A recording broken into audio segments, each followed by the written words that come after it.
Welcome to DC. Welcome to DC. Welcome to DC. Welcome to DC. Welcome to DC. Welcome to DC.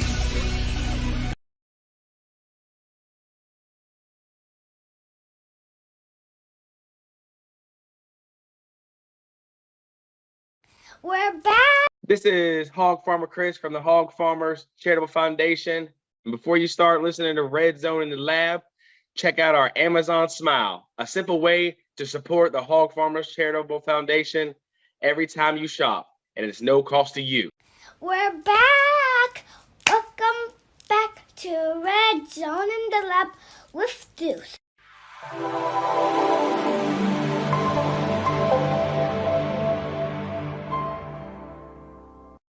Welcome to a brand new season of the Red Zone in the Lab podcast, where nothing is off the table.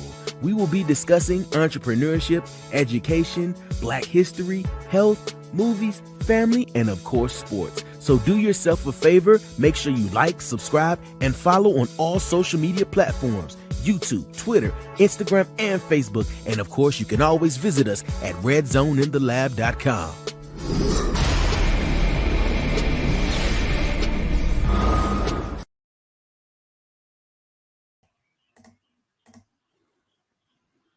Uh-oh. Uh-oh. Uh-oh. Uh-oh. Uh-oh.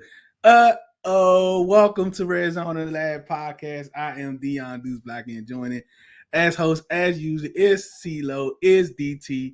Breeze is out with the kiddos today. He might pop in once he gets the news, but this is supposed to be, we're supposed to be on Zoom right now, right? We were supposed to go ahead and do the post game on Zoom.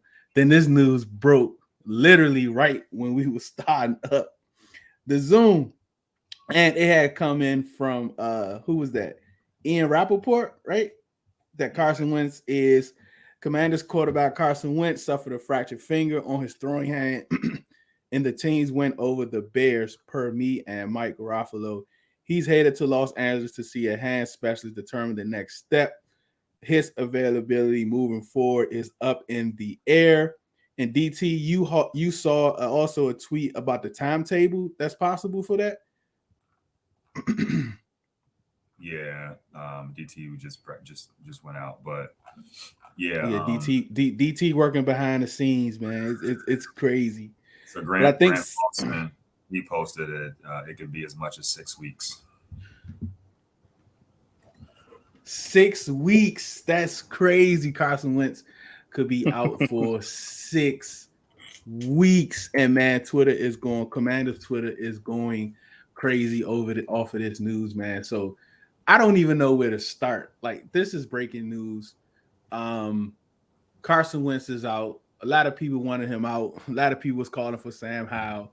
Some people was calling for Taylor Heinecke. But now we might not have no other choice, and we can all kind of say the beginning of the year, right?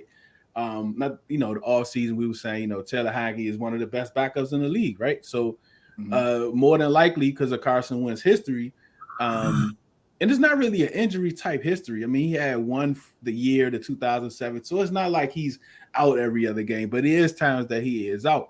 We say, hey, Taylor, I come in 3 or 4 games, may get you 1, may get you 2. The team is behind him. The team believes in him and all those such things. So how do you all feel about it, man? It's like we here now. I mean, if he's going to Los Angeles, and it's going to be a whole lot of reports today, but come Monday morning, man, it might be definitive. We might be Taylor Heinecke time, and Howell may be number 2. Where are we? How you feeling about it, CeeLo?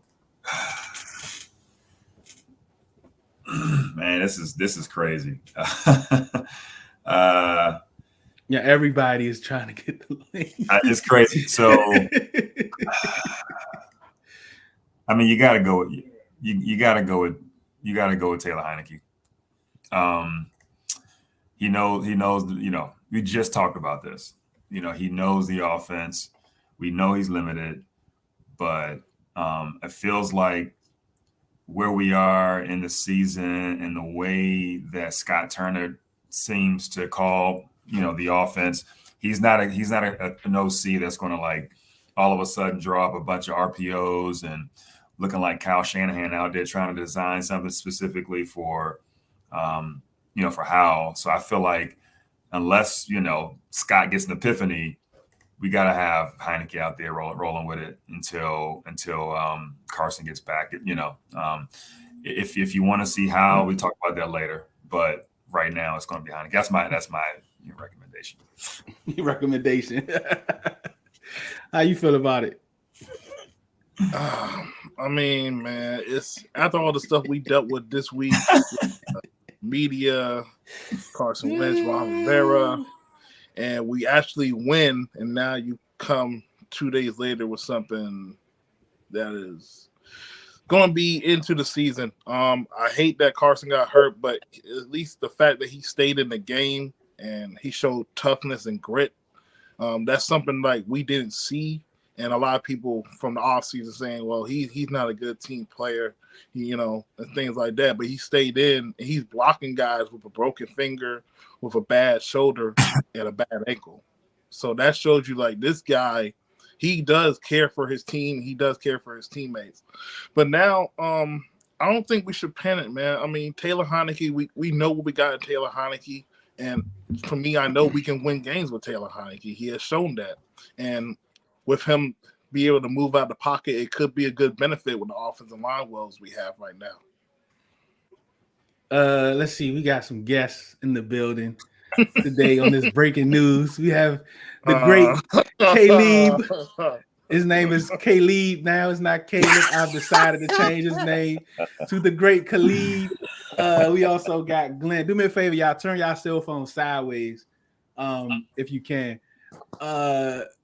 So, Glenn, we got the news this morning. It was crazy, right? Like, it's so crazy because, like, right when we was about to start the, we was about to go to Zoom and do the, the post game joint, how we usually do, and then bam, here come Ian Rappaport. I was like, oh my goodness, and the chat goes crazy, right? The chat goes crazy. So, where are you, Glenn? Like right now, like we can all admit in the offseason, we say, we know Carson. I don't want to say he's injury prone, but he has been injured. He has missed games. So we all thought, we have possibly one of the best quote backups in the league or whatever, right? So he can give us 3-4 games. He might get one. He might even put out 2 because the team is behind him. The team loves Heinicke. He's that fire or whatever. But now we're here. We're possibly here. There's reports that it could be up to 6 weeks. Where are you, Glenn, right now? Are you Heinicke or are you Howell? Like this kind of changes my whole perception in a way. But okay. Let me see where you at. All right. Well, y'all know I had that meltdown after the Titans game. Went through that interception, and I was like, "This is it. I'm done. I want to see the kid, see if he's got some. Our season's cooked. Blah blah blah blah blah." Now that it's here. It's like, be careful what you wish for. We ain't really fixed that O-line, so I don't want to see Howell out there getting shook so early in his career. But you never know, man. He might have what it takes. So I'm kind of in the air right now. Wentz threw for 100 yards. Granted, he had dropped passes and whatnot, but he still didn't look that great. So I'm going to have to say Heinicke, man. Just to keep Howell off the field for now. The only problem with that, though, is that we got great quarterbacks coming out in the draft next year. We might have an opportunity to get one. I mean, you don't want to pass up on that, do you? Man, I don't know, bro. Unexpected. The crazy thing is that Taylor Heinicke, messing with him, he can run off a few wins. You never know. Exactly. You never know with like, this guy, man. You know what I'm saying? And then let's talk about let's see what Caleb has to say, because he definitely he definitely don't want to Heinicke come on and run off some wins. So where you at with it? Early in the morning, my man was out all night. My man had a good time. Woke up early. I don't know if you're 360 on them, Caleb. 360, baby. I don't know if your notifications just start going crazy like an alarm. You popped up. All right, where you at with it, Khalid? So don't get me wrong. My bad. Don't get me wrong. I love Heinicke. I like his moxie. I like his charisma. I like his confidence. Physically, just in my opinion, he can't make the throws in this offense for what we want to do. We want to push the ball down the field.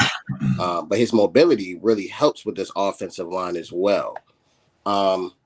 We know what we have in him already.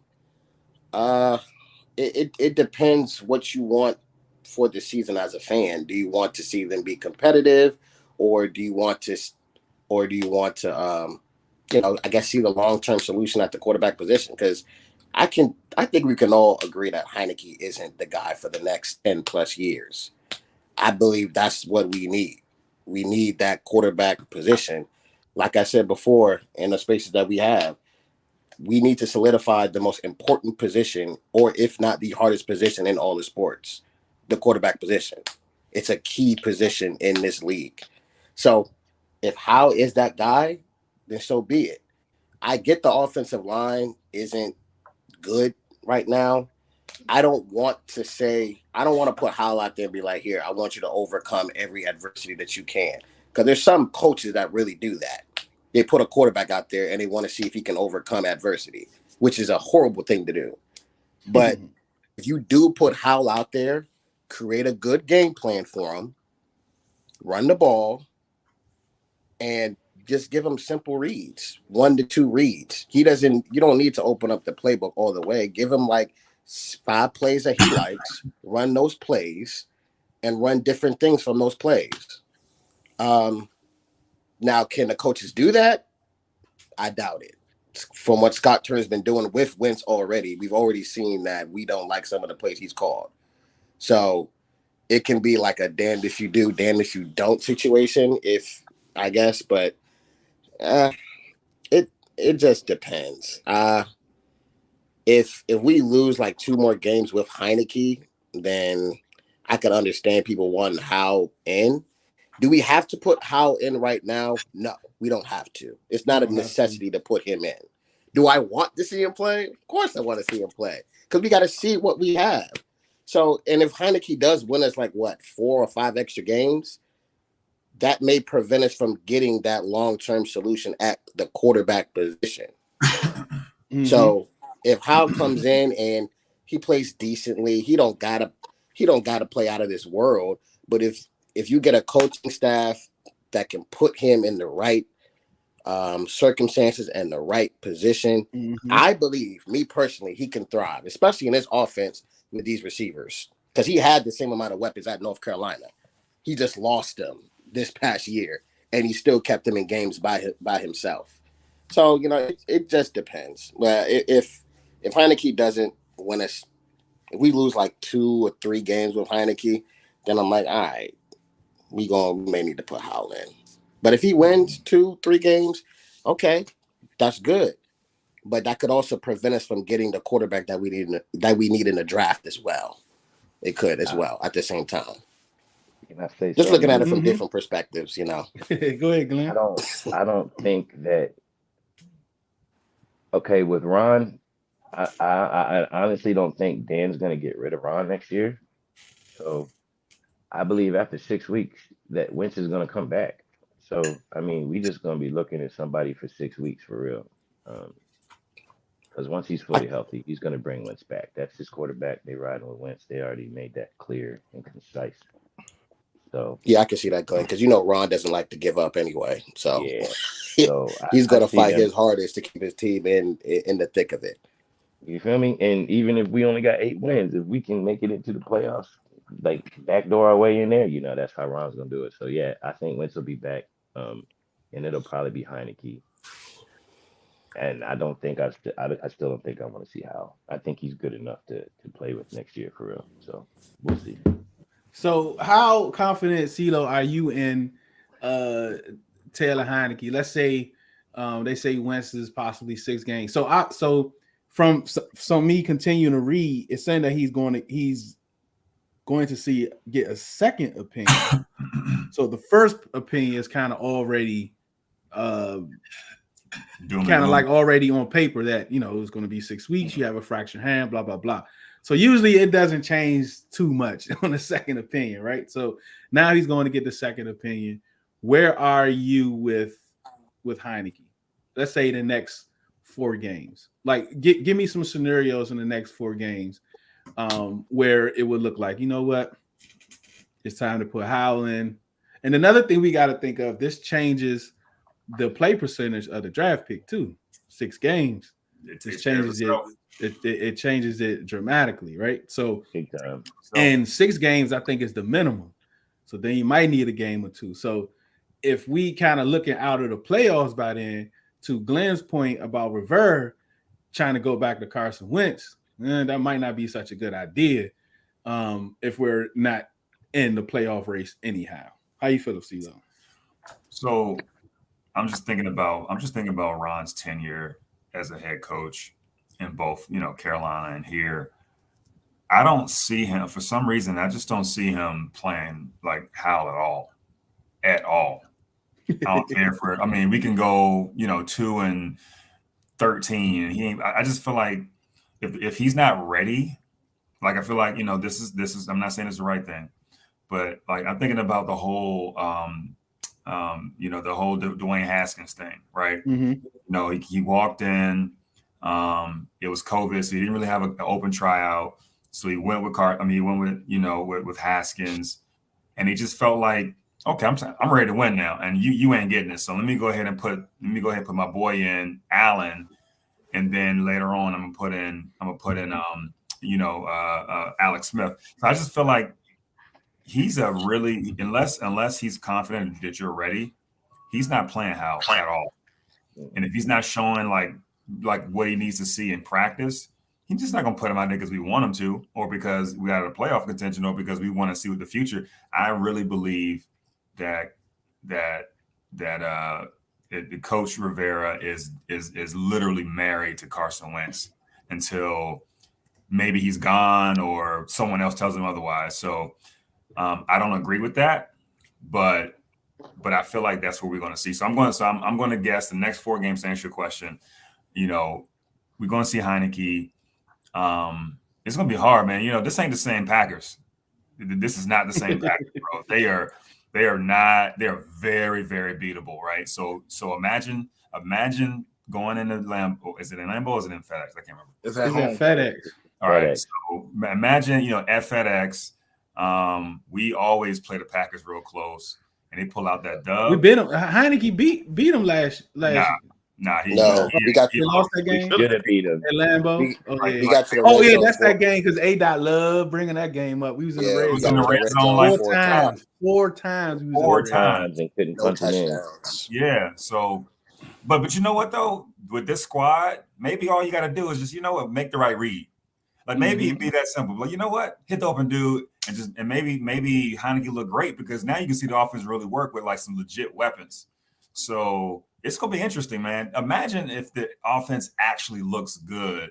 All of a sudden they're gonna be like, well, shit, I guess the offensive line ain't that bad, or I guess the offensive coordinator ain't that bad, or you know, it's gonna just open up a whole nother can of worms. That's what I'm looking. That's what I'm thinking about, Deuce. It's gonna be because one thing about Heinicke is he's going to get the ball out, right? He's either going to get the ball out first 2 reads, or he's going to find a way to get out of there and take off. And sometimes that leads to open players. And another thing, regardless if he's underthrows him or not, he's going to throw the ball to Terry, right? Yep. That's no question about it. He is going to get the ball to Terry. Yeah, regardless, you know, he's going to be leading the league in contested catches again, messing with Heinicke. But where you at with the Howell and Heinicke, DT? Yeah, so this situation, obviously, it was going to come up either we were losing or somebody got hurt. But right now, man, I'm not ready to put Howell in because we're 2-4. We're not like 1-6 or 8, something like that. We haven't reached true desperation and things like that.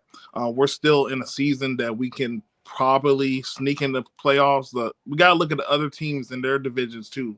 Like the 3 and 4 teams, they're not as good. To me personally, I think Washington is still good enough to get in the playoffs. Just we're out of division right. Just let's say like right now, we're not going to win the division. Mhm. But I don't know where the Giants are. They 4-1, but they haven't really been tested, stuff like that. They still, to me, they don't have the weapons like we do to elevate themselves and things like that. But man, look, there's more than one way to develop a quarterback, man. They don't have to play. Patrick Mahomes only played one game in his rookie year when Alex Smith had that MVP like season. So I mean, I don't want to just put him out there and then he gets shell shocked and then we got all this confidence in him and then we're gonna have to draft another quarterback. Yeah, man, but this may be. I mean, if you're gonna put Heinicke in there in that line, right? He's gonna, same thing, right? Couple reads, then he's gonna be moving around, running or whatever. Go ahead, man. Sal. I see South over there. I said Sal. How, what I'm saying? He lost all his weapons last year, right? And I think his 3 starting linemen went down. So all of a sudden he turned into a running quarterback, right? He had up near like a 1,000 yards rushing because he had a bad O-line, right? So it is a difference between where he played, the competition of where he played, and jumping all the way to the NFL. It's not like he played in the, you know what I'm saying? So it's a big difference, but at the same time, it's still football. And if he can make a play, I mean, try him. Like my whole thing has always been this: if you do want to go to Howe, it needs to be some type of plan, right? It needs to be some contingent plan to go to him, right? So I always said that bring him in, make him second string, dress him, make him active, give him no reps in practice for a few weeks, right? And kind of groom him and get him ready. So now we're here.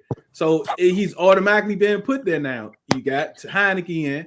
He's second string. He's going to be active. He's going to get those reps. Now it's like Heineken is looking at the next couple games. He plays. He loves playing Green Bay. Like he loves playing Green Bay. So you can expect the show out of him for that game. But he beats Green Bay. Come back. Who's next? The Colts, right? Mm-hmm. He gets Green Bay. He gets the Colts. I don't know, man. it might get a little crazy. But again, if he doesn't look good, you bring Howell in so Howell can be able to learn, what it is to be second string, because you never know. We know Heineke is injury prone for sure.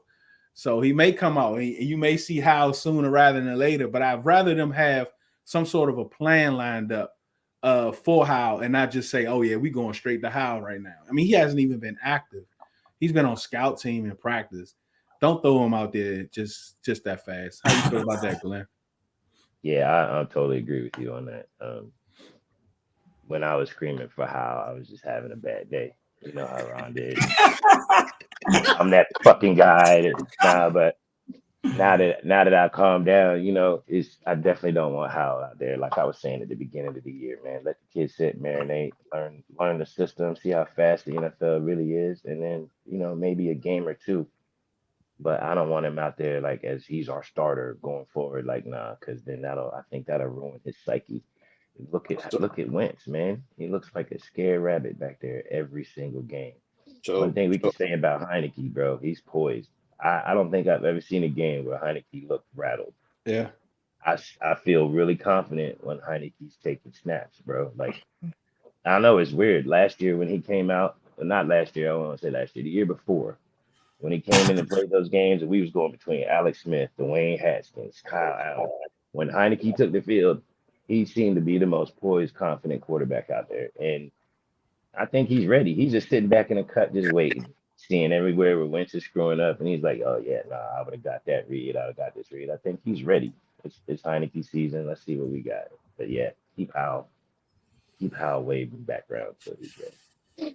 Question for y'all. I got a question, too. Mm-hmm. Yeah, let's say Heineke wins games and gets us into the playoffs, right?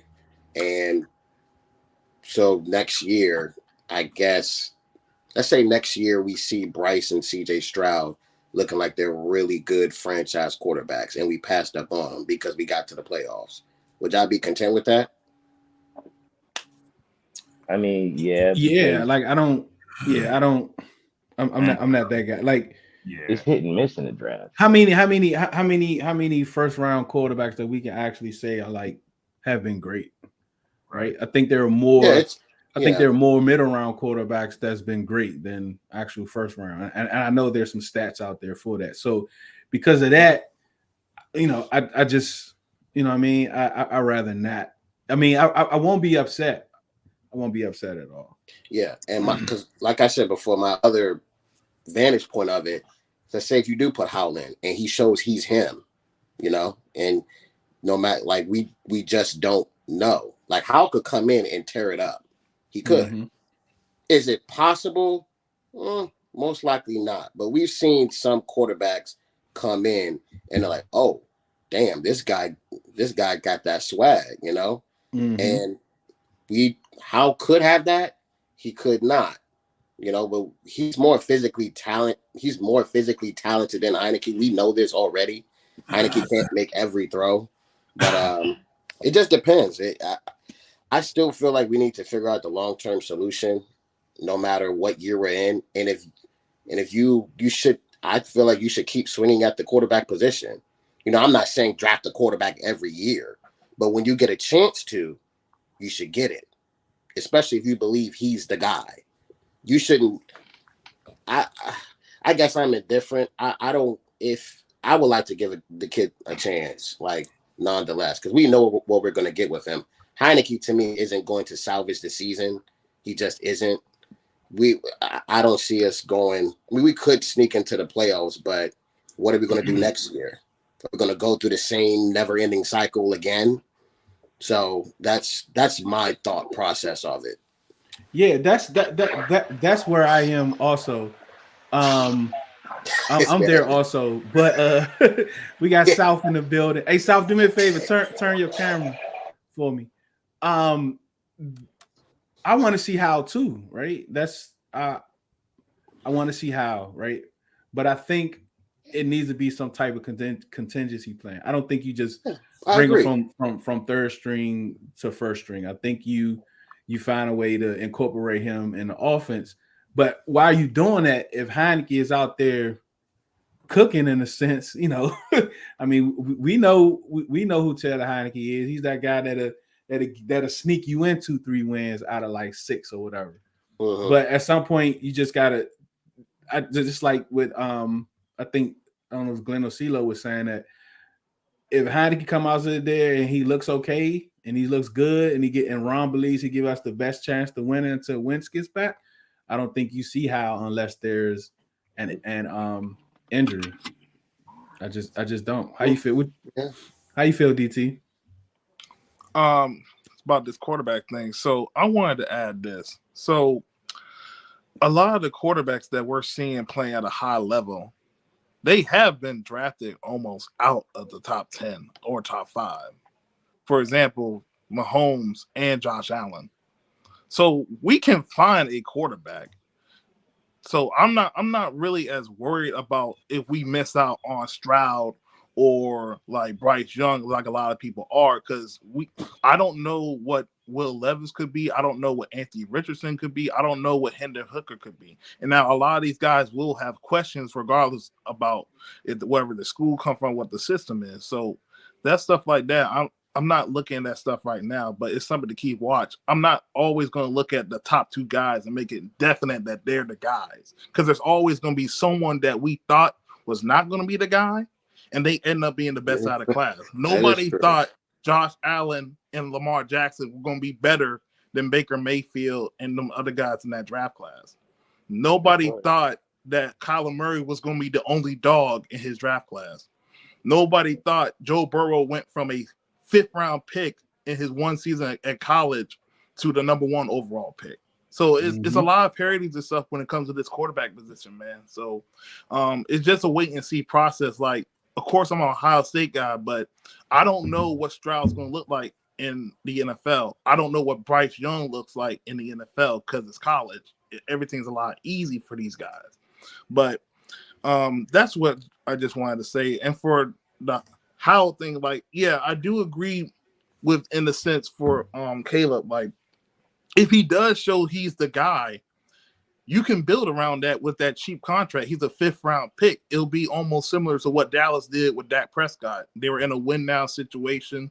Now they had a better O-line at this point right now, but you address the O-line and the secondary, things like that. We got something, man. We got something to build around. Your defensive line playing way better last year. Jamin Davis is flowing. He's playing like the linebacker we drafted him to be. St. Juice is starting to develop to be an outside corner. We know he needs to be outside, and we probably need to get a slot corner. Probably keep Kendall Fuller, even though he's been toast lately. But and get a free safety, bro. South, welcome. Hey, man. Can you turn your cell phone sideways, South? Just turn it. Yeah, just turn it sideways. Is that better? I'm upside down. Oh man, you probably got this. You got the screen locked. Oh yeah, hold on. Let me change that. There we go. Was that better? Yeah, you go. Hey, listen, man. First and foremost, good morning, everybody. I guess I can say good morning to Andrew Norwell too this morning because you know he wasn't that bad. But as far as this Wentz situation goes, I'm kind of torn because I feel like, yeah, we've only scored like 10, 12 points a game for 3 games. And I still don't think he's as comfortable in the offense as he needs to be or he should be. But I do think Taylor Heinecke can put up more than 12 points in our offense. Yeah. Taylor, what you smirking at? It's the truth. It is the truth. It is the truth. We didn't lose last year because you ain't lying, Sal. I mean, albeit I do not like his deep ball is terrible. So, but I do know he'll at least throw it. He'll at least throw it up there. It might not be as far as it needs to be. It might not be on the outside where it needs to be. It might not be on the inside where it needs to be. But he's gonna launch. He's gonna launch it as well as he can. He's gonna launch it. I mean, he's gonna be like, "Hey, somebody get down there."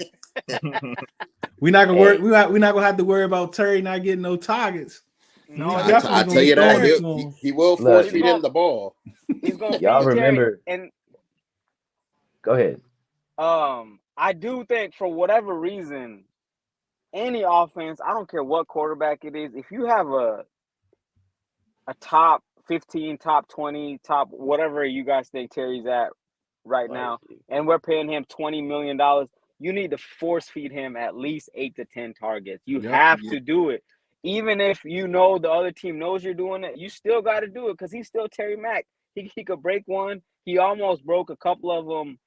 Was it on Thursday? And then he almost broke one on last Sunday, I think, against the Titans too, like breaking tackles and whatnot. Yeah, getting downfield. So like you got to give him a chance. The more he touches the ball, the more opportunity he's gonna have to score. And they need to get him the ball. So I think with Taylor, it'll be beneficial for him. Terry might not say it out in public, but he might be like, "Hey, it's time for me to earn my money." South, Taylor's ready, bro. He told us in the preseason or the off season, he's been working on his arm strength. He made that a point in an interview. But Glenn, man, he ain't. I don't care how many curls. I don't care how many curls you do. Your arm strength is your arm strength. No. He was in California. Look, he was in California. He broke it down too. He was in California working with a trainer, and the trainer said it's not so much about the arm strength, it is about the technique and the way you launch the ball. And he's actually throwing the ball farther than he was last year. So hey, you never know, man. Glenn, you know what else it is, Deuce? It's not just drinking about the Kool-Aid stuff. It's not just about arm strength, but it's also the velocity too of how he's throwing the ball. So he may not be able to throw it like hella far, but he at least got to work on the accuracy, his technique, and everything, bro, because that can be a big difference of how the ball gets to your targets. You gotta have the technique, and you gotta have the right velocity on the ball, the right arm strength for the right throws. And with him, like he has to be able, like he knows this offense, right? So he has to he has to really grasp it and get in it, because like we said, we talk about that velocity and the arm strength, but it's completely timing with him. Like he has to get that timing down and get that ball out. So when they, and they break down and they making a cut and they get into the top of their route, the ball has to be gone before they get into the top of their route, because he can't wait till they turn and then the corner turn and then he try to throw it. That's going to be a pick every time. And that's the thing with him. I mean, he even said that in the first offseason after the Tampa game, is that what he relied on is the timing. And he's been in this offense so long, man. And like I said before, I know a lot of people was against it, but I was like, man, maybe, and let's switch to Scott Turner. Maybe Taylor Heinecke is his ceiling. You know what I mean? Maybe you put some more weapons in there. It might look even better. Glenn, I understand I'm working on my arm strength. Listen, Glenn, I understand I'm working on my arm strength. I worked on my arm strength this offseason. But you can't do nothing about your arm strength, dog. That's what. Hey, it is what it is, man. Don't get it twisted, right? I ain't saying that's like saying Glenn. Glenn, that's like hey, tell on Glenn, bro. Hey, Glenn, that's like saying, hey, yo, I'm 5'11", but if I stretch enough, I could be 6'1". That ain't happen, bro. Your body might feel better because you're stretching a little bit more, but you ain't getting a 6'1" now. Look, you know what I'm saying? When you see him launch the ball differently, man, he ain't launching the ball, man. His launch is about 60, bro. His launch is about 60 feet. 60 yards. Nasty, and he got to step into that throw too. Hey, man, but 60 is all he needs to throw it, man. Just man, that joint ain't no 60 yards. That joint like 40. That joint like 40. He got it. Listen, he got. He's gonna have to. If they run a 9, he's gonna have to throw it like right at the snap. Yeah, one like second. He got to count it like right at the snap. Hey, dude, that drop back and just swing it down. He got to count it. 1 Mississippi, 2 Mississippi down. Yep. Right now, that's it. Regardless if he looks open or not, he's going to throw that. He just got to launch it. And you know what? That's when I might get on Norwell again, because he's got to have a clean pocket to step up in. He's got to have a clean pocket. He's got to step up. He got to step into that throw. Because if he back foots it, that thing's going about 15, 16 yards. Look, if he can throw the ball in the air 45 yards in the air, that's all he needs. Glenn, all I know is they better not make this man throw an opposite hash out route. Because that's a pick 6, man. Yeah, we saw plenty of that last year. I don't want to. Is there any chance Wentz is like not that bad and he's gonna play in Green Bay? NFL player that starts on our team. Dad, I don't want to say the person's name on here, but I think most of you know who he is. He said, well, if that's the case, I feel bad for the health of our receivers. Wide receivers. But I see Carson coming back in 8 days. That's what he said. So I don't know how to take that, but I won't be. Let's say this. I won't be surprised if Carson comes back and he's there. But did y'all see him in the second half? They said it happened in the first half. There was I'm saying after. I just noticed it, like, it was really bad. Like it makes sense. Those inaccurate throws he had, especially towards the sideline to J.D. McKissick, that was after the finger thing, right? Was it? It wasn't. Or was it before? Half. I know he fractured his hand in the first half. So the first half, yeah. Oh yeah. You're right. There was a couple sideline throws that was was one that was really it was high. bad. And I was like, they also started running the ball a lot more after he hit his hand. That whole Gibson and Robinson combo was killing it. So maybe that was intentional. Maybe it was he probably buzzed into upstairs like, hey man, I can't throw this ball, bro. I can't throw it. You need to call some running. You need to call some running. And then they was like, we're gonna take you out. And he was like, I'm coming out. I'm gonna hand it off. I tell you one thing though, he is tough for that, for staying in the game. That he is tough for that because but at what point do we stop caring about how tough he is? You know. I agree. Hey, No, I mean I'm not trying to be funny, but hey, I South. mean, but That's real. Like everyone praising him for at what for that block. I'm like, that ain't the smartest thing to do. You know what I'm saying? yeah, I mean he's our Like, starting quarterback. your He starting over there quarterback. laying out people. Why are you He over there blocking laying people? out people. But Like- I think it was his right shoulder or left shoulder. It was left shoulder. It was left. All right, he Yeah, it all was right then. left. He I can. don't mind the block, He, CeeLo. yeah. I really don't mind the block at all. That's I like the football. block. Glenn, it's not I the like it. smartest thing. I get But it. see, Nah, but Football I don't player. mind it. Because But see- but Josh see, the Allen be thing- doing that sometimes too. He's sick. He ain't no little Yeah, boy. but He's John 6'5". Allen. Yeah, is Josh John Allen's a Allen. big boy. Yeah, I know. Or- Yeah. or Josh Josh Allen. Allen's different, but but see, Glenn, the only thing I mean, I loved it as a football player. I loved it. yeah, But the only thing. thing I caution about is that like everybody is saying that. You know what I mean? Like all the defensive players we're playing in these next upcoming games, they are saying that. So they're gonna be on the lookout if he even, and the refs are seeing it. So if he even looks like this is the second time. If Yep. he even looks like he's going to go throw a block, they're gonna destroy him. And that's the only Yeah, thing. That's the only thing. the only thing I'm gonna say about that is he's still big. He's still like 6'5", Carson is a 200, big like boy. 35 That's pounds. yeah, Like, he a big dude. Yeah, he is, but he got bad ankles. You could say he like, got a I'm bad gonna knock back. him out. He got bad like- ankles. He got bad Bad ankles. He got shoulder, bad bad back, bicep. like bad bicep, bad shoulder. Like he's not in position to be out that joint taking on dudes right. at full speed. You're right about that. Hey, Bro, I'll- if I'm Roquan Smith's teammates, I'm giving him the business. Yeah, this week. yeah. It's Yeah. probably a He's linebacker. Look, it's probably a linebacker NFL check. Bro. Huh? Bro, you let a ginger do that?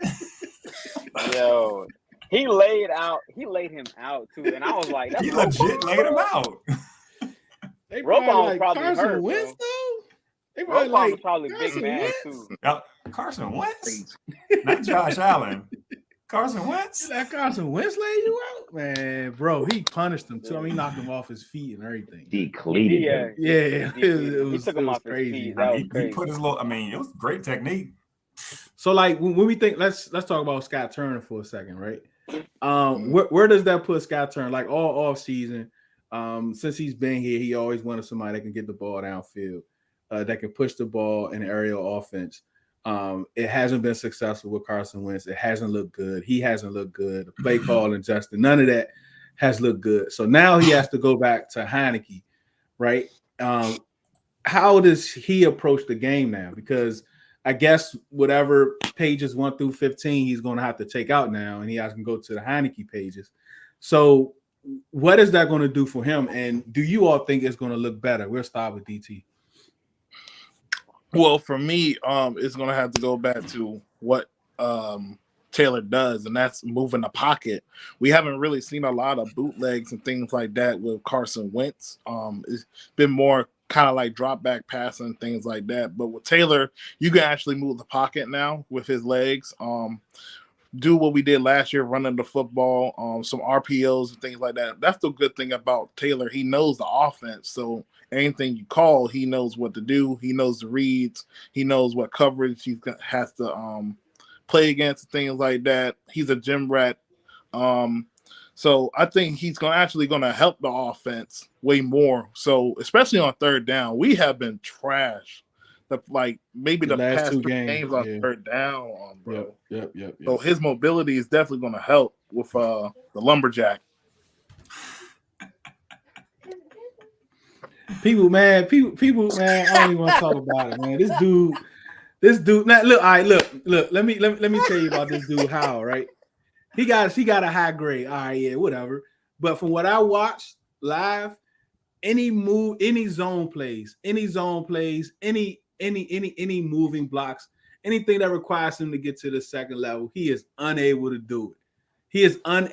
Everything that went to the left, where we only got like 2, 3, the lumberjack, 2, 3 yards or whatever. It's like he cannot stick with his blocks. He just be like run like this, just like trying to push him, and they just push him out the way, man. I don't care, man. Yeah, he got it. He's trash. I don't care what PFF said. I will say, now, I know we can go around the room, but that one, they kept running to the left though. Like They kept something about the left side, I guess the right side of that Chicago Leno. defense. They were taking advantage of that. They kept going to the left behind Leno and Noel. Leno. So I don't know. Noel was getting It pushed was back like Leno 2 and the yards. tight end. Like he was getting pushed back like 2 yards. The running back had to bubble around him just to get to the edge. If you notice, go ahead, Caleb. Y'all remember that screen play on the left Yes. side where you had 3 offensive linemen? That Yes. was just terrible, man. And they Regularly- missed the cornerback. Decent teams would have scored on that play. Oh yeah. He had room for days, Caleb. That was a great play. Room for That was days. great. It was. But see, all our if you notice, It was. all of our screen plays look good. Like, but they look so rough. They don't Execution. look smooth at all. It's like they don't run them full speed in practice or something. Who blew that up? Was that the Do you know safety? why? Do you know why It our was a screenplay DB, don't I look think, good, bro? CeeLo. Why, South? Because Andrew Norwell cannot run, bro. He He can, bro. cannot run. And I hope he's watching this podcast, bro. Pick your knees up when you run, big fella, okay? Because he over there looking like he's speed walking very slow. Speed And, walking like, very He slow. walking very slow. And only he could do it. Bad Andrew. They throw that screenplay, and he is like, he's supposed to be leading the charge. He behind the running back. Like, come on, man. That was a nice play design. Man, It was nice. They hit- I mean, but, they hey, you had- know what? everybody going right. Hey, Taylor makes that pass though too. Yeah, because it was behind him, Taylor, right? it was low. It was low. It was behind him and it was low. Yeah. Hey, Taylor. Yeah. Taylor And- making that pass. But the He screen probably game would. looked so much better with Taylor last year, right? So Yeah. we know because it's all about timing. So we know for a fact that when it comes to the screen game and because of his mobility, it's just like Wentz on the screen just keep going back. I know you got to backpedal to try to bring the D line to you, but I'm like, bro, like you gotta You don't gotta like them do that. screen. Like if you look at most of our screens this year, if we just get one block or the pass was just better thrown, most of them screens is touchdowns, man. Yep. But Most of them But to screens add- is touchdowns. to add to the Heineke part, yeah, bootlegs, play action, run the ball, Move in the pocket. read options too Read as op- well. we can Because do there was a all that. lot of time. Did you see that? There was a lot of oh, the times read last option year with Wentz. Bro, where bro. Go ahead, Caleb. If you can see that play live, that dude was, It was he was, not good. I was like, what is this? y'all remember when called- Justin? Yeah, hold on. Y'all remember when Justin Fields was on the sideline and he was just? Yeah. I did the same thing. When they ran that He's dumbass having a play. baby. And I'm literally in a bar and I'm looking at this and I'm like, okay, bro, all right. But my point when I brought that up last year, there was a lot of read options that we ran, and Heineke should have kept them. He literally should have kept them. And Gibson was the running back, and it was like a 2-3 yard game. But there's times when Heineke has room. Like to me, that I believe that's why he's still in the league. It's because of his mobility and his moxie. Scott Turner has to use his mobility and just showcase it on the field. Yeah, defenses are going to see it. So you got to adjust to it. That's on Scott Turner's end. But at the same time, Heineke knows maybe, I mean, we all know his arm strength ain't like that, but he needs to focus on his accuracy. If he gets his accuracy down pat, it doesn't have to be elite. I'm not asking him to have elite accuracy. Just show better accuracy than what you had last year. Just show that. If you do that, I trust our weapons to catch the ball and do what they have to do. Just give them the ball and let them do the work. Give Terry, give Jahan, give Curtis Samuel, Gibson, McKissick, give them the ball, and they're going to do their thing. And another thing, I believe Heineke won't hold the ball either. I think in a lot of these all-out blitzes, Heineke's going to sling that. He's going to be like, Yeah. F it. He go, F it. Terry going to catch it. We paid him $24 million. Or F it. Jahan's going to catch it. He had one of the best hands in the draft coming into this year. Or F it. Curtis Samuel going to catch it. Gibson or McKissick going to make something shake. So I think that's another key factor that's going to help us a lot. He's going to get that ball out quick. He's going to make a couple people miss. Like he's shown that he can make a couple people miss. He can move around and jump around that pocket and break tackles and wait a minute. No. I'm not getting I'm not getting pumped for Taylor Heinicke. No, I'm not getting pumped for Taylor Heinicke. No. Well, hey, yo. No, well, hey, so Deuce, drink the Kool-Aid, Deuce. Hey, I'm not getting Dude, hyped drink the for Taylor Kool-Aid. Heinicke, man. I'm not getting hyped for Taylor Heinicke, man.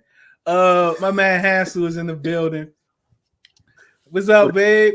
Straight What's from up? Miami, man. What's good? Turn your cell phone sideways for me. Turn your cell phone. Hey, man. I don't know, man. We talking about the things Heineke can do good, and I need to caution myself, man. How you feeling, Hansel?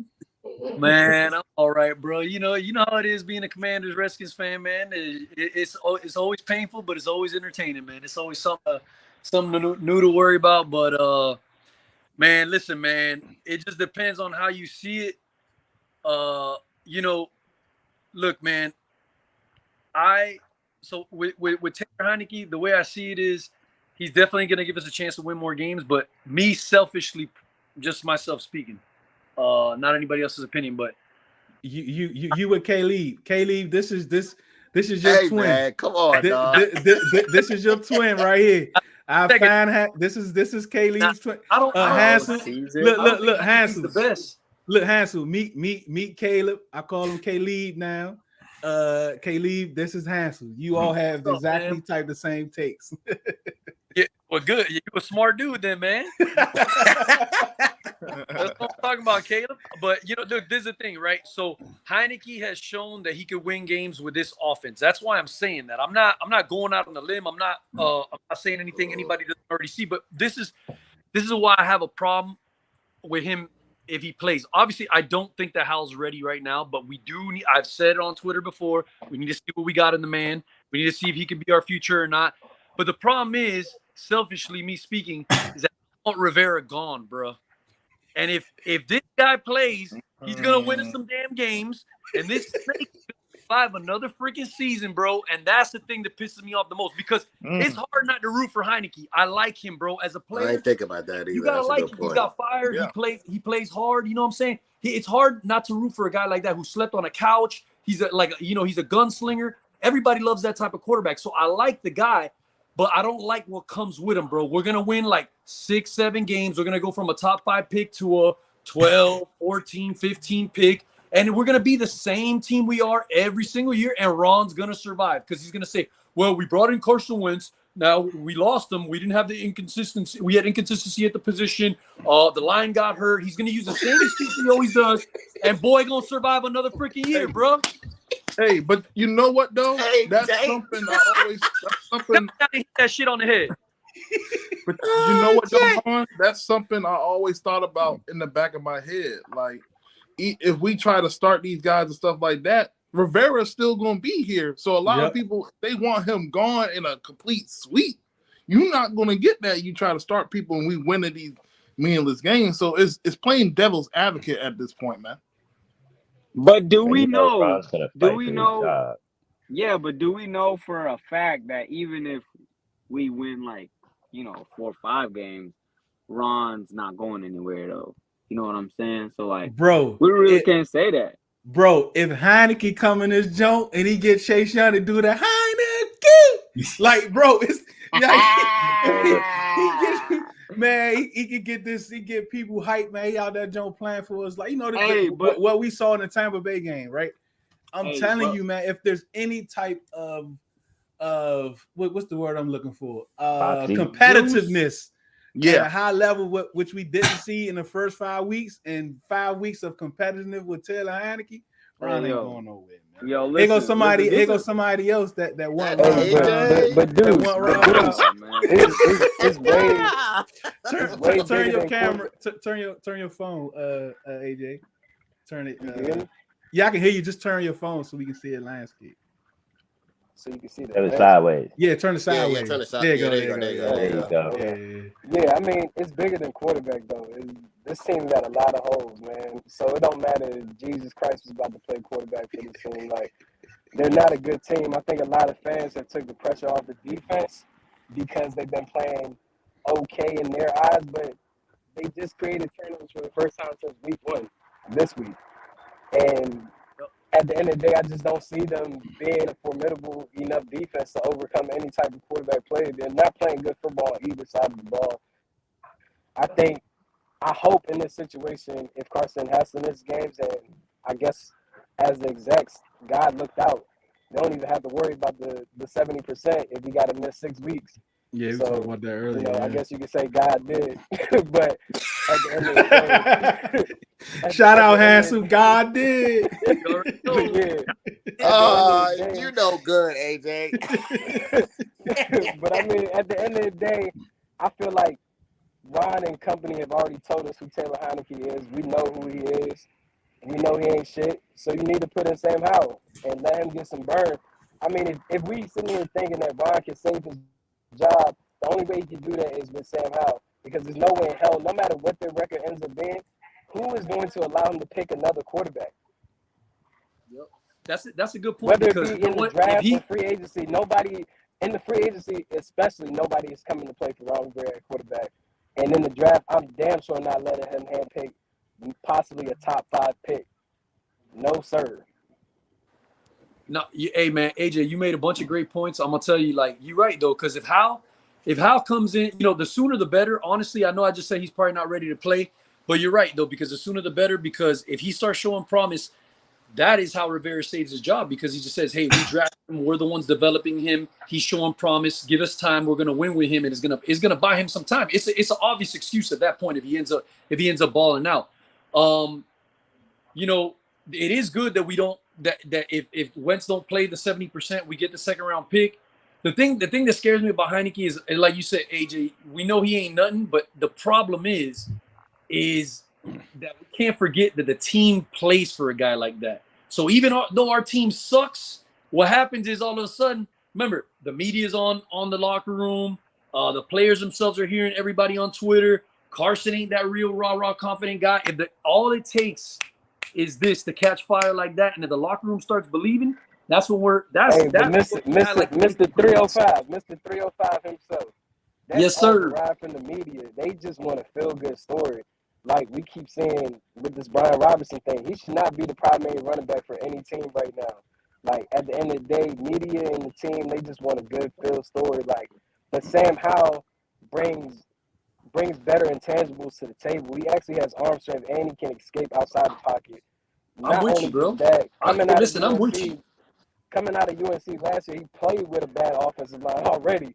So he's kind of already used to it. I'd rather see him than Taylor Heinecke. Like I said, 100.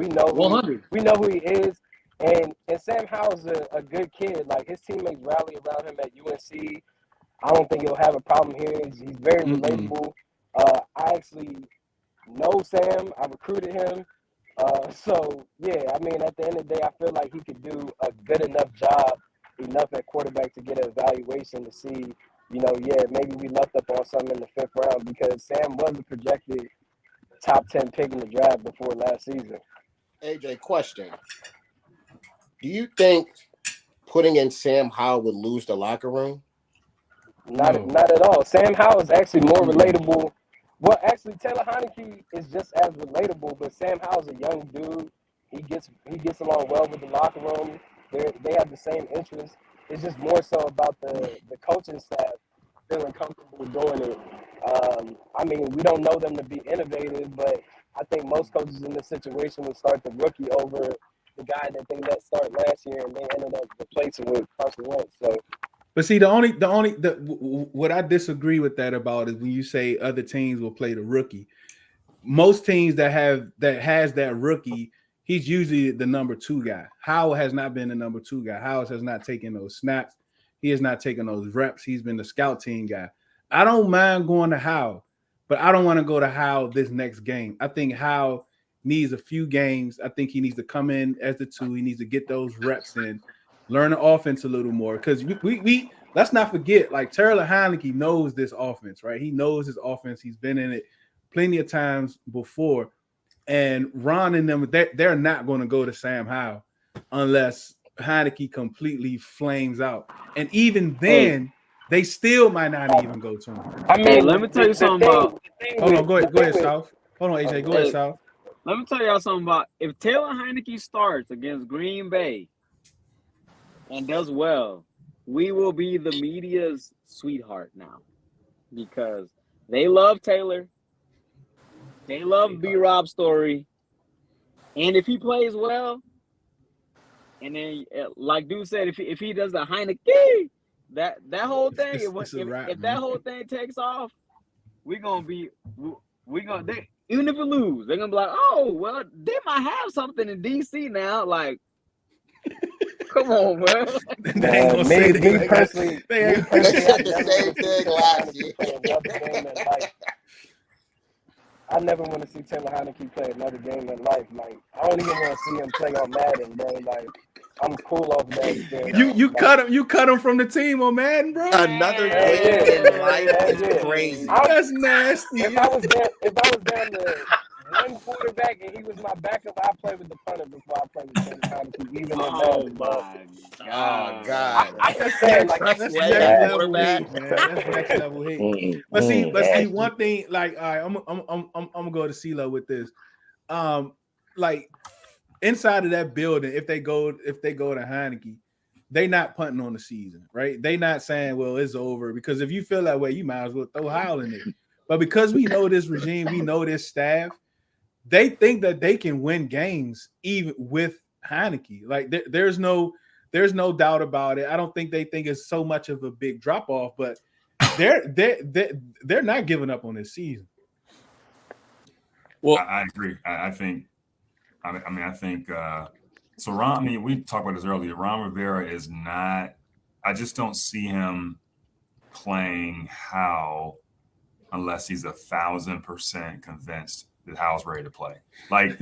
Now, hold on. Darren said, "If hate was a person." When it comes to Taylor Heinecke, you can go ahead and put me as a definition. Yo, Taylor must have done something to AJ. I don't know what it was, but I mean, I hate seeing piss poor quarterback play and folks feeling like that was the answer. Like, when it happened, you know what, a year and a half ago, everybody was like, yo, we got a future starter. I'm like, what are y'all saying? Like, I don't know who said that. I mean, I don't know who said that. It was a lot of crazy. people saying that. Like, a lot of people was really vouching for this man, and I just couldn't understand it. But, you know, at the end of the day, I guess if it comes off as hating it, it is what it is. I mean, they must hate him too, because they went and traded a potential second. I mean, they kept saying his arm strength is not, you know, for this. I mean, they said it multiple times. But go ahead, finish, CeeLo. Ron Rivera went on a freaking campaign looking for, like, it was like the, you know, like he was on a presidential campaign for the primaries. I mean, he was like, I want a quarterback, come to Washington. I got a 1,000-yard back. I got a 1,000-yard receiver. I got a good. Remember that? I mean, it was like actually like borderline, like, bro, why would you don't even have to do that? So he was begging, CeeLo. He was begging. He was begging. All I was gonna say was, you know, Taylor's he's a backup. Everyone knows he's a backup. Ron knows he's a backup. No one's claiming he's anything other than a backup. Unfortunately, he keeps freaking playing. Like, our freaking starters keep freaking like going down, or the guy in front of him, for whatever reason, keeps giving him an opportunity. And I just think that they think enough of him to be a number 2, and that's it. And it's that simple. And I think that Howell, you know, unfortunately, probably ain't quite ready yet, and that's going to take a couple more games, like Deuce said. It's that simple. But why do we feel that Sam Howell isn't ready? This is a guy that played a lot of football in the ACC. I mean, that's the reason. Way more stats than Taylor Heinecke. Actually got drafted in comparison to Taylor Heinecke. Was projected a top 10 pick in the draft before his last college year played out.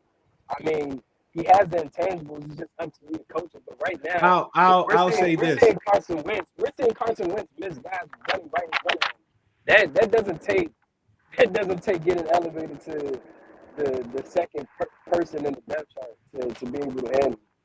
I mean, I'll say this: looking at him at the third preseason game, playing against like fourth stringers and people that may not even make teams, it didn't look like he had a good grasp of this offense. He didn't look real good in that third preseason game. So and just you saying ACC, like that's that's not a plus in a sense. But saying Clemson. that, but I'm just yeah, well, I'm joking. but I'm touch on just that. saying like when you do that, and then it's a total difference. I mean, I think he can't come in and ball. Just for me, I just want him to get some of those. I mean, if they come in and start him, I get it, but I just rather him not come right in. Go ahead, Hans. You got your hands. So yeah, so speaking on how I'm gonna make a couple points. Yeah, like y'all mentioned, his senior year, the reason he didn't play as well, he lost all his weapons. The year Oh before. yeah. You know what I'm saying? And he lost three starting He linebackers. lost I mean, Yami Brown. three starting linemen. Stud running backs to to the pros. So he had to carry the team. But And he lost three starting linemen too. Three starting linemen. Exactly. So pretty much the whole offensive side of the ball went away. He started as a true freshman. He put up great numbers. He probably would have been the number one pick. This is the way I see it. Look, Kenny Pickett, I'm not saying he's doing great, but he's already starting. And he's coming from the ACC as well. It just depends on the coach and the team if you're willing to play him. The other thing is, too, these are the things I like about Hal that I read about. He was the first guy at practice a lot of times during the offseason. You know what I'm saying? He'd be the last one off the field. And I'm going to tell you like this. If you look, there was a stat that was posted in the preseason. He had the best numbers of any rookie quarterback. Any.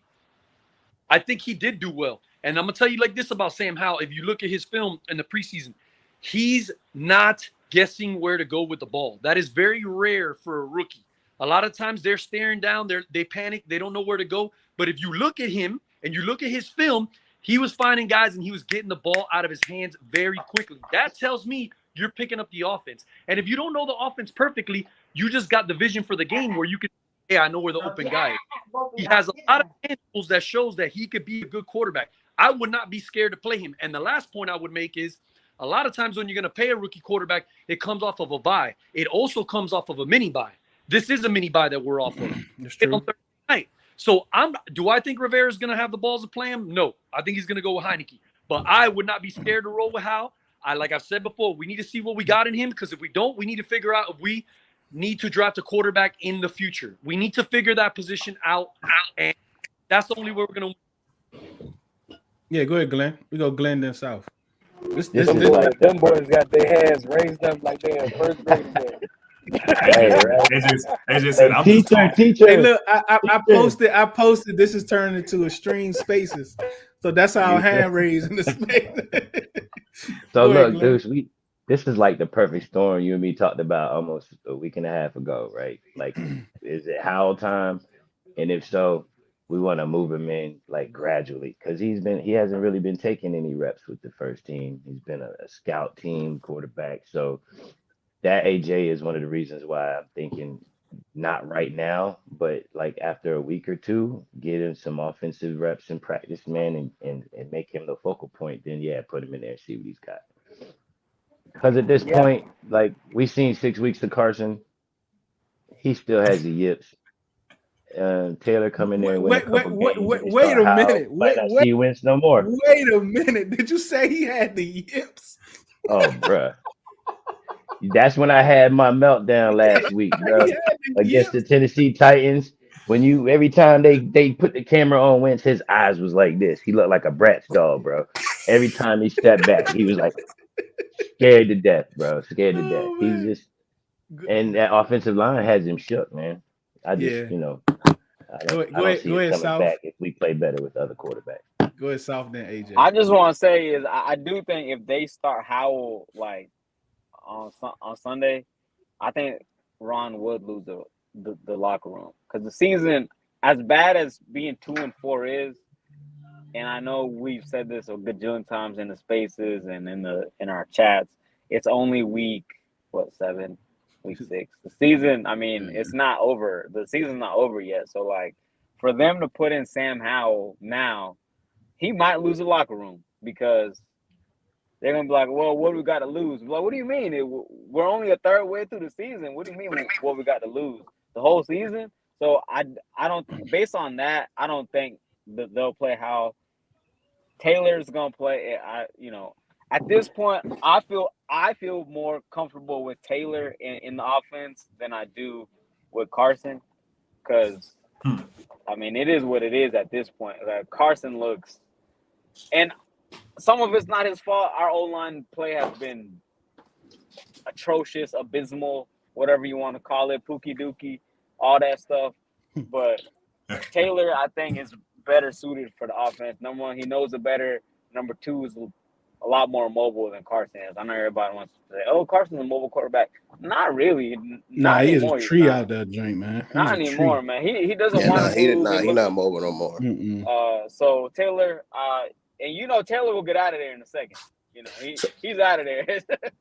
So, So question. So, yeah, do you think Heineke can overcome the deficiencies of this offense? I mean, as far as the O-line concerned, I think so. I think both of them can in a sense. But Yeah, but they to can get out South of there. Point, but to South Point, I don't think he'll lose the locker room, and I don't think they'll say he's punting on the season if he goes to Howe.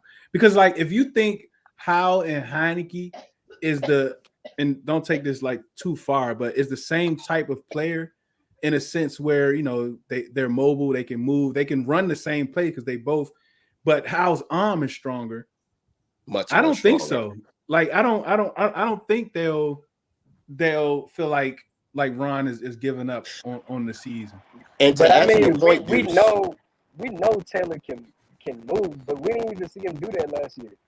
You really didn't see him try to create outside of the pocket last year. and Do to y'all answer your remember, point, Deuce, why that is, though? Remember why that is? They specifically told Taylor, do not run out of the side of the pocket. They were afraid Yeah, they was of going back playing and forth with that. Allen, or whoever was behind him. So they actually wanted him to stay inside the That was pocket. wild. And whether or not that was a good idea, I'm not arguing that. I'm just saying, like that's exactly what they told him not to do. They were like, all that moving around stuff, we can't have you getting hurt again. 'Cause remember, Taylor was always hurt. That's the reason why he's out of one of the reasons why he's out of the league, you know, at the time. He just can't stay healthy. He has been hurt all his I entire mean, career. if that's true, that's poor coaching. Like you need your I'm guys not to be gonna able argue. to, I'm not gonna argue that. you need your guys to be able to create on the fly. That's why people like Mahomes, Lamar Jackson, and Josh Allen so much. Everything is not going to go as scripted. You need to be able to make unscripted plays, and you know that's why we're now realizing that Wentz doesn't even want to move out the pocket anymore. Like he used to be able to move, now he's just a statue, which is last wild year, to me.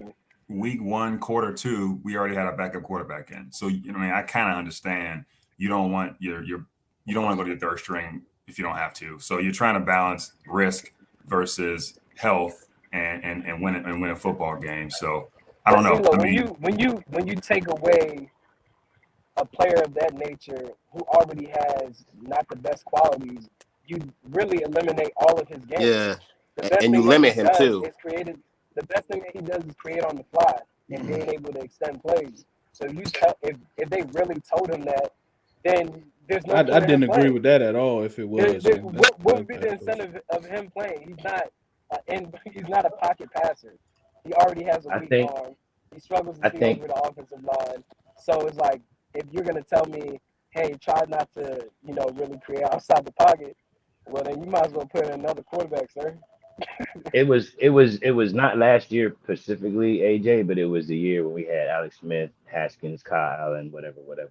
And then we brought Heineke in, and they specifically told him, you got hurt every time you scramble out the pocket, and he did it. And so they were telling him just to temper it. And I think they handcuffed him with that to where, I mean, even we were saying it, they should be calling some type of run option, some play option plays for him, RPOs, thank you. You know, and some other things to get him more mobile, but they handcuffed him at the end of the 2020 and all of last year. They pretty much handcuffed him, so you can see it. He was a little hesitant to run. And again, that is bad. That's again of another example. We have plenty of them where this staff continues to have people play outside of their strength, and that's a huge problem. And that's sincerely with bad coaching. Like this is his strength is to move. So you take the playbook and you apply it to him. That's why those comments from Fitzpatrick is so eye-opening about how they don't do that. Like they don't play to a player's strength. I just think the big story here is Carson Wentz hurt again. You know what I'm saying? Like I know we're talking about Howell and Taylor, but I mean, the fact of the matter is that's one of the biggest knocks on and everyone points back to his games played, and he hasn't really missed many games in the last couple of years. He misses a lot of time. Like he's gone out for a rolled ankle or a hurt shoulder and he'll come back in. So he's definitely missed a lot of game time over the last 2 years. The dude cannot stay healthy. And that's another thing that there's a knock on choosing Wentz over, whoever else you had to choose from. I mean, that's a risk going with Wentz. I mean, look at Wentz when he was in 2016, 2017 to what he looks like now. He looks like a shell of himself physically. I mean, yeah, he's like a tree. Like when they did that RPO last week, and I saw that live, it was I couldn't believe they ran it. Actually, I mean, he was so slow. He was so slow. But real quick, but this is NBA, but this is some breaking news. Jordan Poole just signed extended 4 for $140. So them getting rid of Poole is not going to happen. So that's going to be an interesting thing to follow. But that's NBA. I just thought I'd mention that. But go ahead, Hansel. Ooh. No, I was just gonna say that when you look at Scott Turner's offense, like things that drive me crazy, especially with a guy like Wentz, I hate that we're never under center. I knew the one time we went under center on Thursday was to kind of draw the other team off sides, right? It was 4th down, 4th and 2. We ended up I hated that. Man. I wanted to go for it so bad. We're never under center, so you're not fooling anybody. When you I already do. I'm talking to TV. I'm like, the whole fucking world knows exactly what's coming because you're never under center. But so a guy like Heinicke or Howell that has mobility, I think are definitely better suited for Scott Turner's offense, because if you look at Scott Turner's offense traditionally in the past, even here, everything is misdirection. Everything is motion. Everything is misdirection. Everything is lateral movement, side to side. You know what I'm saying? So when you bring in a guy like Howell or Heinicke, you can run some more RPO type stuff. I don't understand. You're going to give Scott Turner a 3-year extension, but you're going to bring in a statue like Carson Wentz, right? And then, like Caleb had said, CeeLo, I'm sorry. The name, everything's so damn. The name is so damn little on this damn thing. My bad. CeeLo said.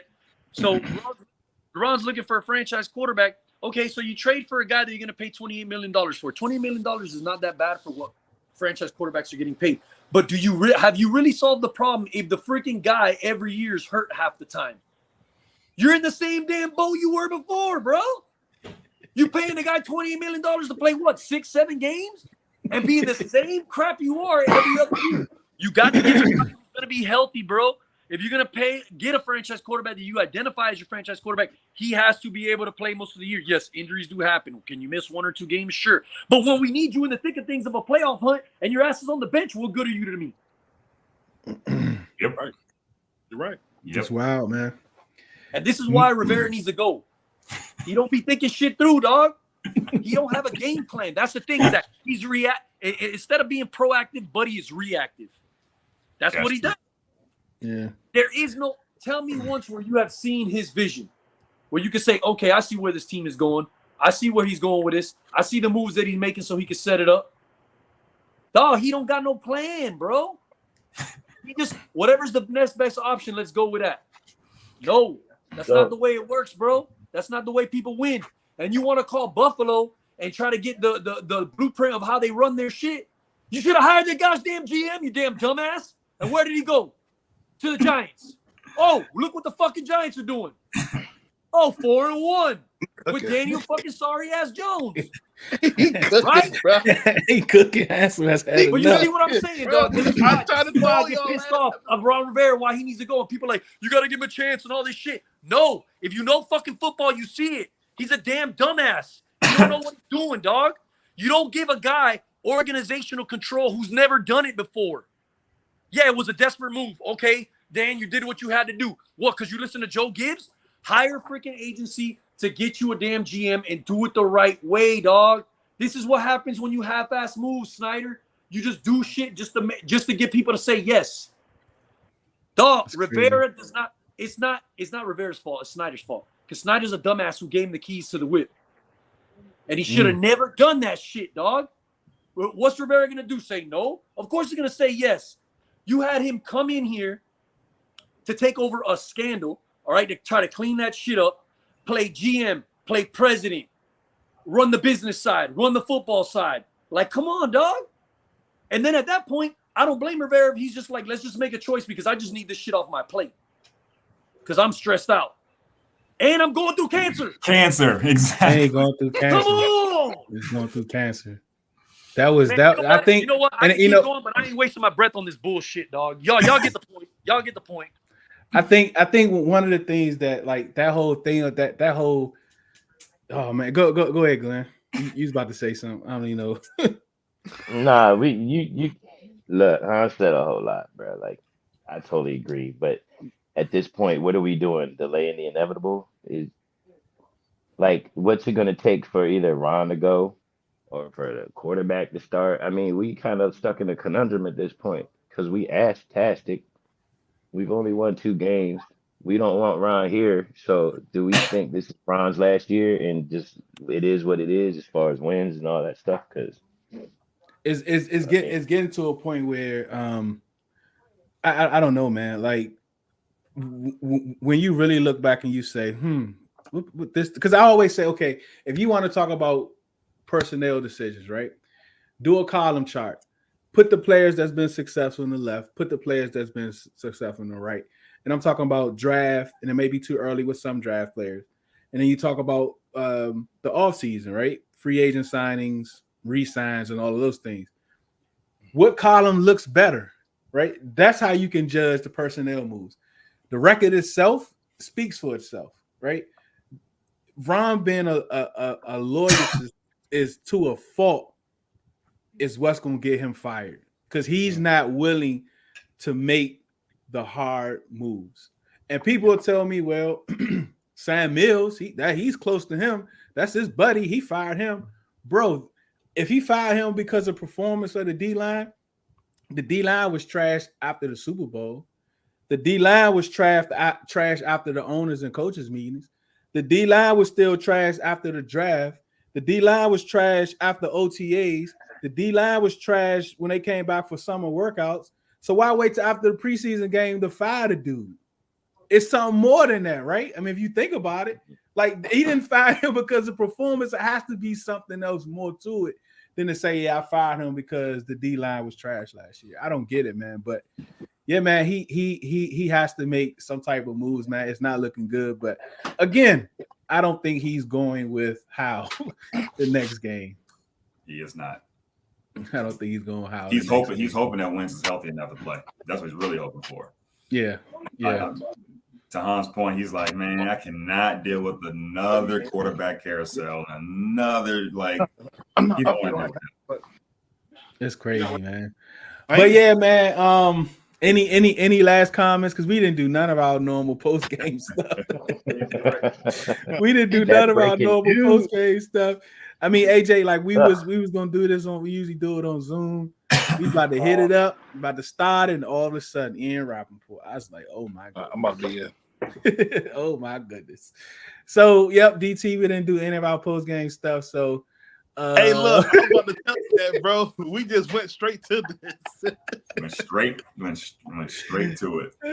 But Great yeah, comment.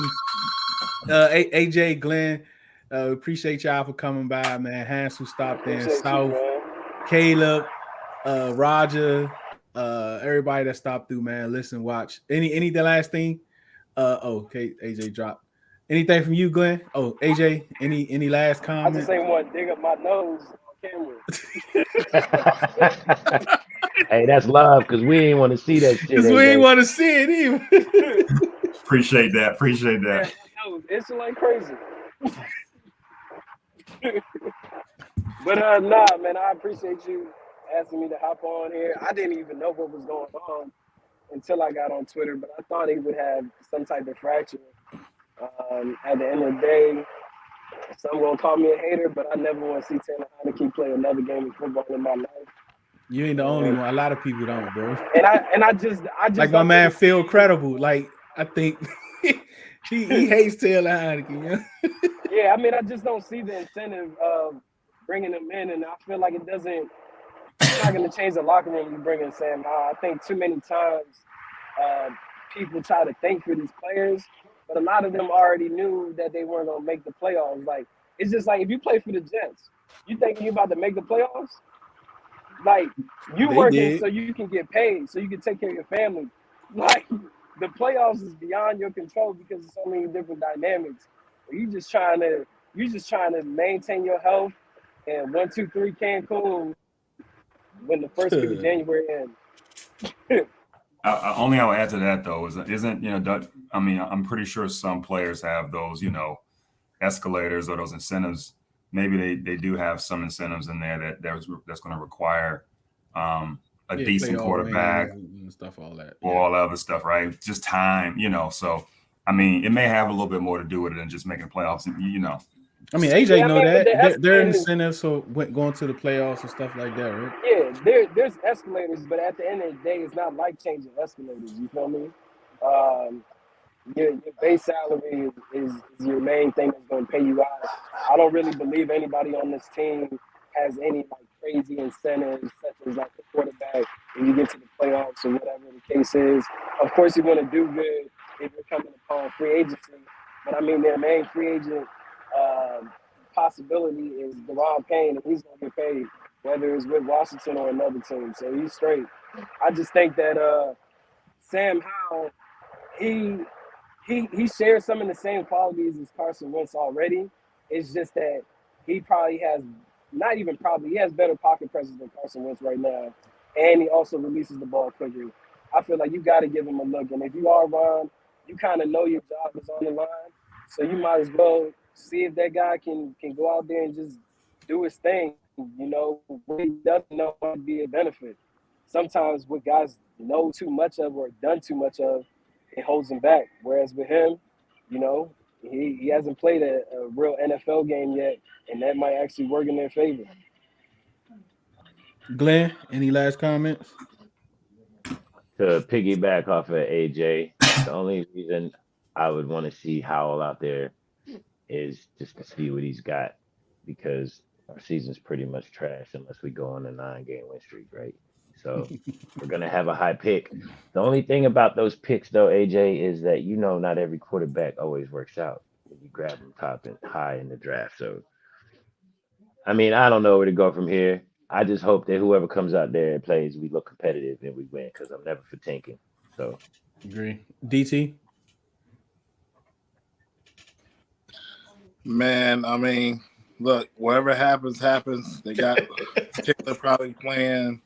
I do want to see how, though. I at least want to see what we got, bro. Man, you down bad. Yeah, You ain't even. There was no quotation mark at the end of your sentence, bro. Go ahead, CeeLo. We just need some direction.